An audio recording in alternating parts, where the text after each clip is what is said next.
Okay, you ready? One of the big things that really stuck out to me today was I talked to one of the guys, Donnie, again, that I talked to the other day. He was in the National Rescue Mission in the halfway house, and I went up to him and asked him how his pass went, because he had a pass to go, I believe it was Saturday, to go off, I guess their campus for like 3 hours. And I asked him how it went and what he did and all that stuff, and he was talking about how he got lost.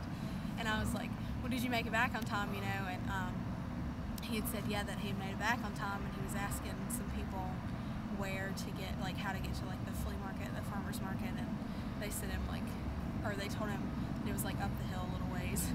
Apparently it was longer than he thought, but he said he just piddled around, and he was really excited because he got, like, a 10-pack of, like, super glue.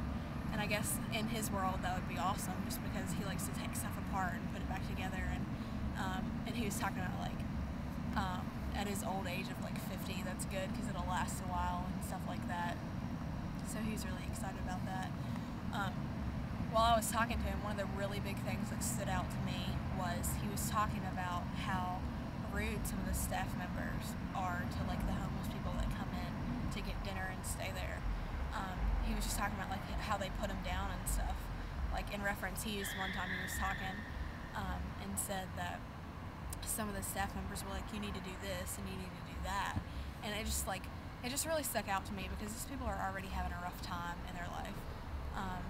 You know, they don't have anywhere to live. They don't know where they're going to stay from night to night, because they don't know which shelters will be full and which won't be. But it really bothered me, just because, you know, they're already having a rough time, and you're supposed to be there as their support system, you know, give them a warm bed and a hot meal to eat and everything.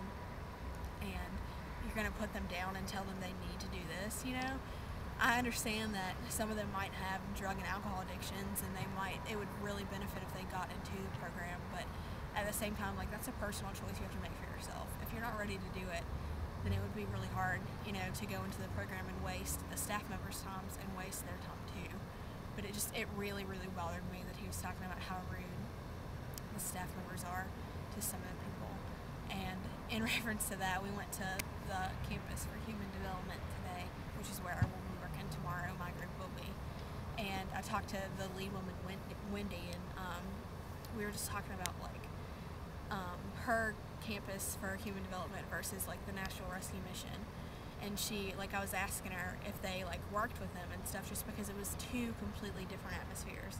Having not worked at the campus for human development yet versus having worked at the National Rescue Mission, just walking in, it just felt so much more homier at the campus than it did at the rescue mission. Just because when we got to the rescue mission, you had to walk up all these stairs with, like, locked doors and really long, like, dormitory hallways with like 6 or 7 bunk beds in each room and stuff like that. And it just really, like, I was like, wow, this is completely like a prison atmosphere versus today when we went to the campus, and it was just so homey. Like, there was bright colors everywhere. People were lounging around, you know, there was games that they can play, there was big screen TVs, just, I mean, like, recliners, chairs everywhere, like, they could just hang out, which is awesome that that's a place that they can go, you know, to just hang out and relax. And, you know, be under a roof if it's raining, and, like, just take a load off and stuff like that, not have to worry about, like, virtually, like, if it's raining, not have to find some place to sit, you know, and get out of the rain and stuff like that. Like, they can go in and watch TV. It just gives them, like, something else to do. But like I said, I was talking to her about, like, the differences, and she had just said that she had never been in the rescue mission, but when people come, like, apparently they get, like, a ticket in the morning that'll let them know if they can stay at the campus for human development or not. And she said that if for some reason, like, they fill up, because they fill up pretty quick, and the people can't stay there, then they go and, like, find somewhere else to sleep or whatever for that night and get a meal. But, like, just her saying that she had never been in there, like, I was explaining to her, I was like, yeah, it was pretty crazy because of all the different floors, you know. The second floor is where, like, the homeless people come to get a meal, and where their dorms are and stuff like that, and, like, the bathroom doors were locked, and, like, there was just all these locked doors. Like, it was like mice in cages. Like, they could only go to certain areas at certain times, and people would have to let them in and stuff. Like, it just, I can't imagine putting myself in their shoes, and you know, just walking down a hallway and seeing all these random doors and then having like padlocks on them and little locks and stuff like that. Like, it just sucks. Like, I would completely feel like I was shut in and almost like unwanted, I guess, when that's a shelter for you to go to. It's just like, I know that some people, you know, have like intentions to harm and stuff like that, but it's hard for me to think about that all these people, like, they have like the locked doors and everything, just because like it really seems like they're unwanted, like they're looked down upon just because they're having a rough time and they don't have somewhere to live and stuff like that. Like, I don't know. Another thing I was talking to Wendy about was like the women and their children and then versus the men, because we were talking about different shelters, and she was saying that if a man has his children with him, they're not allowed to stay in the shelter with him, versus a woman who has her children, depending on what age they are, they can stay at the women's shelter with her. But if she has a son that is, I think she had said 11 or 12, he can't stay at the women's shelter. He can't very well stay at the men's shelter either, because he can't be with his mom in the men's shelter. But at the same time, Oasis is a center that she was talking about that was just for teenagers, and he can't stay there either because he's younger than the teenagers. So Campus for Human Development is one of the only places she said that would take them. But at the same time, like I said before, like, they fill up quick. So, they kind of still have nowhere to go. So it's like there's really not that many options. And they can't help it. They're young, you know. Like, it doesn't seem like something that's looking up for them, like nowhere to live, you know. It's hard to think about that just because a woman has a son who's like 11, you know, she can't stay at the shelter. And I just can't imagine, like, I don't know if like their kids, like the child realizes that it's kind of because of him that he's so young, but at the same time, like, I wonder if they think that that's like, oh, you know, it's my fault that I can't stay at my mom and my sister and I can't stay at the shelter, you know. It's hard for me to think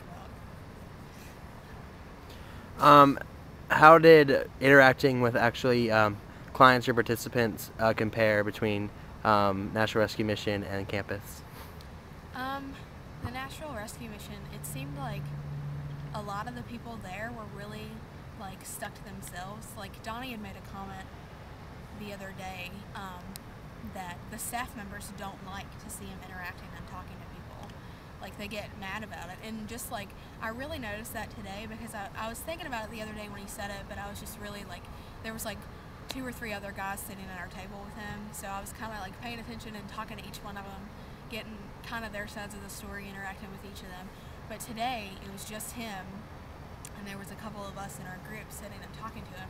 And at one point we were talking about something, and one of the staff members walked by and actually like really looked down on us. Like, he just kind of like rolled his eyes and was like, you know, kind of, you could tell he was kind of thinking to himself, why are they talking to him, you know, what are they doing? But so it just really seems like they don't want them interacting with people. Like, they really try to keep us separated. Just with we've been there 2 days now at the National Rescue Mission, my group has, and both today was the first day I actually saw a homeless person. When we were there the other day on Saturday, we ate before they got there. We ate with the whole group in the program. And it was just like, even today, like, we were told, you know, we ate before the homeless people came through the lines and got their food.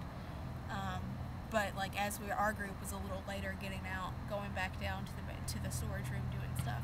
So like, we saw some of them come in and everything, but like, there was no interaction. Like, it's almost like they're keeping that group, like the homeless group, the homeless population, separate from ours. But it really seemed like the people at the campus were just more open to talking to us. Like, they just seemed really laid back. Like, they were laughing, joking around, you know. We all sat down and watched a movie together.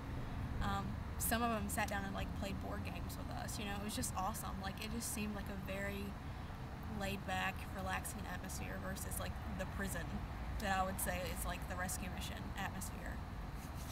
What's something good though that you've noticed about the National Rescue Mission, if anything? I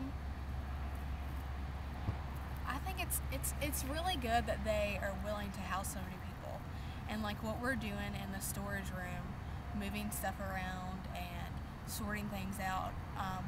Willie had told us we're doing that so they can house women and children, which I think is completely awesome, because that if they got that storage room as cleared as they want it, it's huge. Like it can definitely, I mean, even with like the bunk beds that they would stack in there, I guess, as they would like for the regular dorms, they can hold so many people, and that's so awesome that they could hold that many people in that big room, especially like for women and children. It's just like, I really think that if they get it worked out the way they say they are, which is supposed to be like a couple months process, that it would just be great, just because that's another place for people to go, and they can definitely use that space effectively to fit people in. Yeah.